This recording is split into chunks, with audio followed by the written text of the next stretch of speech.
Hi అండి, నమస్తే. నేను మీ Sonia. Welcome back to our channel smart Soni Shiva.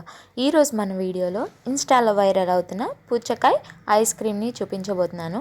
ఇంట్లో ఉన్న వాటితో ఈజీగా ఎలా చేసుకోవచ్చో చూపించబోతున్నాను. టేస్ట్ చాలా బాగుంటుంది, చేసుకోవడం కూడా చాలా ఈజీ అనమాట. సో ఇంకెందుకు లేట్, మరి ఈ సమ్మర్లో మీరు కూడా ఈ వీడియో చూసినాక ట్రై చేసేయండి. వీడియోని స్కిప్ చేయకుండా లాస్ట్ వరకు చూసేయండి. ముందుగా ఒక పుచ్చకాయ తీసుకోవాలి.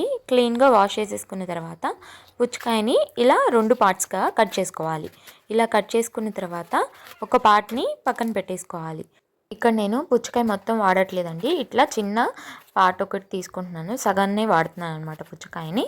సో ఇప్పుడు ఈ సగం పుచ్చకాయని ఇలా నేను వీడియో క్లిప్లో చూపించిన విధంగా పీసెస్లా కట్ చేసుకొని ఇలా ఒక గెంటు తీసుకొని గెంటుతో ఈ పుచ్చకాయ పల్పుని మొత్తాన్ని కూడా రిమూవ్ చేసేసుకోవాలి. చాలా ఈజీగా వచ్చేస్తుంది అనమాట. సో ఇలా మొత్తం పల్ప్ని రిమూవ్ చేసేసుకున్న తర్వాత ఒక బౌల్లోకి వేసేసుకోవాలి. ఇప్పుడు ఈ బౌల్ని తీసుకొని ఒక మిక్సీ జార్ తీసుకోవాలి. మిక్సీ జార్లో ఈ పుచ్చకాయ పల్ప్ని మొత్తాన్ని కూడా ట్రాన్స్ఫర్ చేసేసుకోవాలి. ఇప్పుడు పుచ్చకాయ స్వీట్నెస్ని బట్టి ఇక్కడ మనం షుగర్ అనేది యాడ్ చేసుకోవాలి. నేను తీసుకున్న పుచ్చకాయ చాలా స్వీట్గా ఉంది, అందుకని నేను ఒక 2 టేబుల్ స్పూన్స్ షుగర్ వేస్తున్నాను. మీరు స్వీట్నెస్ని బట్టి షుగర్ అనేది యాడ్ చేసుకోండి.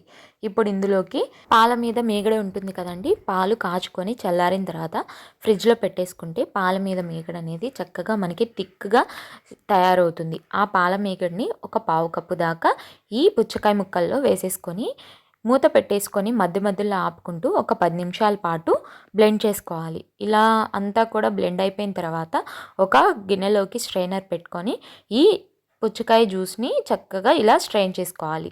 ఎందుకంటే మనం విత్తనాలు తీయలేదు కాబట్టి ఇలా స్ట్రెయిన్ చేసుకోవడం వల్ల మనకి విత్తనాలు అనేవి రిమూవ్ అయిపోతాయి. సో ఇప్పుడు పుచ్చకాయ షెల్ని తీసుకొని ఈ మిక్సీ పట్టుకున్న జ్యూస్ని చక్కగా దీనిలోకి ట్రాన్స్ఫర్ చేసుకోవాలి. మీకు ఐస్ క్రీమ్ తింటున్నప్పుడు అక్కడక్కడ పుచ్చకాయ ముక్కలు తగలాలంటే ఈ స్టేజ్లో చిన్నగా కట్ చేసుకున్న పుచ్చకాయ ముక్కలను కూడా యాడ్ చేసుకోవచ్చు. సో నేను యాడ్ చేశాను, బట్ ఆ క్లిప్ మిస్ అయింది. సో ఇప్పుడు పైనుంచి ఇలా ఒక కవర్తో వ్రాప్ చేసుకోవాలి, లేదా సిల్వర్ ఫాయిల్తో అయినా పెట్టేసుకుంటే ఎక్స్ట్రా ఐస్ అనేది ఈ ఐస్ క్రీమ్లో పడకుండా ఉంటుందన్నమాట.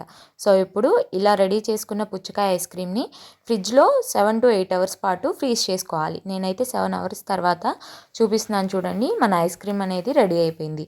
ఇప్పుడు దీన్ని కట్ చేసుకొని సర్వ్ చేసుకోవటమే. సో చాలా చాలా టేస్టీగా ఉంటుందండి. కాకపోతే మనం ఫ్రెష్ క్రీమ్ వేయలేదు కాబట్టి మనకి సాఫ్ట్గా క్రీమీగా అయితే ఉండదు, కానీ టేస్ట్ మాత్రం చాలా చాలా బాగుంటుంది.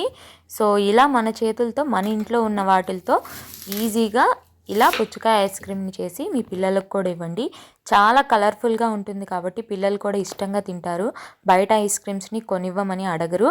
సో బయటవి హెల్త్కి అంత మంచిది కాదు కాబట్టి ఇలా ఇంట్లో ఉన్న వాటితో హెల్తీగా ఇలా చేసి పెట్టండి ఈ సమ్మర్లో. సో టేస్ట్ మాత్రం చాలా బాగుంటుంది. సో మీరు కూడా ట్రై చేయండి. ట్రై చేశాక ఎలా వచ్చిందో మీ ఫీడ్బ్యాక్ని నాతో షేర్ చేసుకోవడం అస్సలు మర్చిపోవద్దు. ఈ వీడియో అయితే నచ్చిందనే అనుకుంటున్నాను. ఈ వీడియో కనుక నచ్చితే వీడియోని లైక్ చేయండి, మీ ఫ్రెండ్స్ అండ్ ఫ్యామిలీ రిలేటివ్స్కి షేర్ చేయండి. ఇంకా ఇలాంటి ఎన్నో ఈజీ అండ్ హెల్తీ రెసిపీస్ కోసం స్మార్ట్ సోనీ శివ ఛానల్ని సబ్స్క్రైబ్ చేయండి. ఈ వీడియో అయితే ఇంతే. మరొక మంచి వీడియోతో మళ్ళీ మీ ముందుకు వచ్చేస్తాను. అంతవరకు సెలవు. Bye all.